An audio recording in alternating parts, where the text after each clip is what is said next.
So I believe we're on to part 7. Adding the feet linearly. Okay, what do I mean by that? Let's say I choose right, left, right. But I decide to add the feet, one foot in front of that.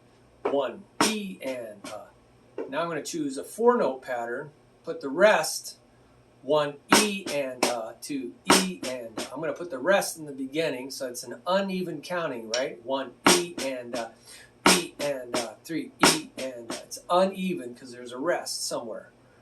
So I'm going to fill that rest up with a foot, and I'm going to make it foot and then foot.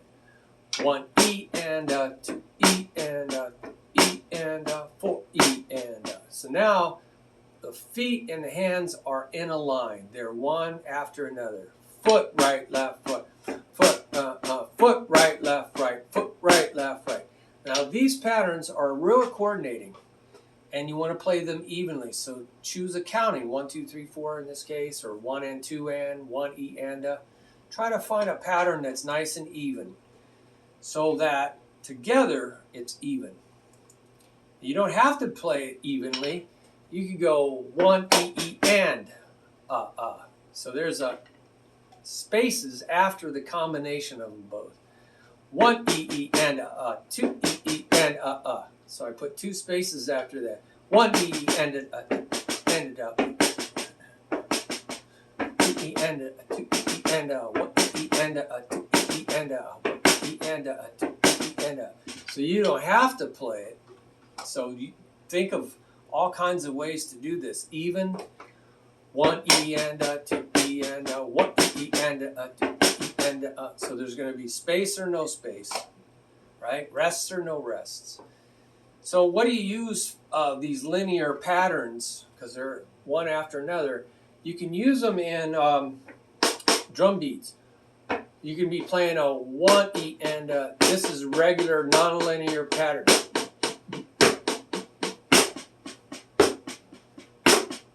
Playing a 16th note rock beat or rock ballad or funk. But I'm doing 4 on the floor. 1, 2, 3. Maybe like a disco beat that's really slow. Now I'm going to do that linear pattern. I did it just twice. So I can weave it into a regular drum beat for variety and a little surprise. You know, almost like it was a drum fill, you know, a little surprise. But I still was on the timekeeper, right? I didn't go off the timekeeper. 1 E and 2 E and 1 E.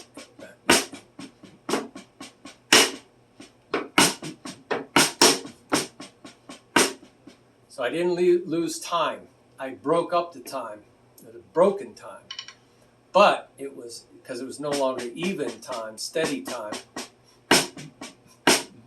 So my left hand's still on the snare. Now I can make this a drum fill, 1 E and 2 E, and play it on the snare drum or toms or combinations. 1 ba da da 2 E and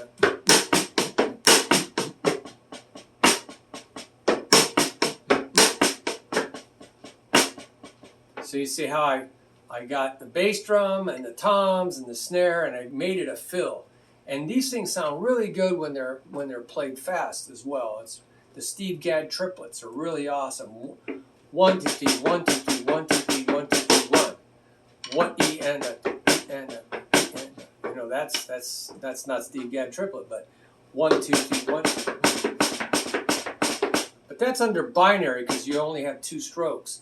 1 2 3 together it's 3, but 1 2 3 it's binary. So that's under the binary. But this is really cool, using them as beats and fills to add variety. And I give you a lot of examples of how to do this, so you will not be bored. So now we're going to go on to part 8.